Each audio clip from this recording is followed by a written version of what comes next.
ነፍሰ ጡር ሚስት ያላችሁ ባልና ሚስቶች ወይ ደግሞ ያገባችሁ ገና ለመውለድ የምታስቡ ተሳስተ ሌላ ጊዜ ብታስቸግራት ይሻላል። ነፍሰ ጡር ሆና አራስ ቤት ሆና ያስቸገርካት ሚስት እድሜ ልክ ነው በቃ ጠባሳው ቁጭ ቢለው እሷ ላይ የሆነች ነገር ባወራ ቁጥር አንተ ታስታውሳለህ ነፍሰ ጡር ሆኜ ያረከኝ እድሜ ልክ ወንድ ይሄ በመላው ዓለም ያለ ወንድ ቢሰማ ደስ ይለኝ። ሴት ልጅ ነፍሰ ጡር ሆና አራስ ቤት እያለች በችግሯ ሰዓት በደስታዋ ሰዓት የምታሳልፍበት ጠባሳ እድሜ ልክህን እንደ ጃምፐር ይዛው ቁጭ ስለምትል ጠባሳው ከአይምሮዋ ስለማይጠፋ ሰላም አትሰጥ። በደስታዋ በሐዘኗ በተለይ ነፍሰ ጡር በሆነች ሰዓት በእርግዝና ወቅት ላይ አጠገቧ ከሆንክ እመነኝ መቼም ቢሆን የማትረሳ ወንድ ትሆናለህ። መቼም ቢሆን አለበለዛ አልኩ እኮ እድሜ ልክህን በዛች ነገር እየተነካ ትኖራለህ። መቼም ቢሆን የሷ ጠባሳ አይደለም።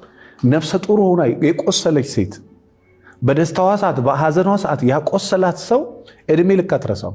አንዳንድ ሰዎች እንደዚህ ናቸው። በነገራችን አንዳንድ ሰዎች እንደዚህ ናቸው። የፈለገ የመርሳት ችግር ቢኖርብህ የማትረሳውን ጠባሳ አይምሮ ላይ ጥሎ ያልፋሉ።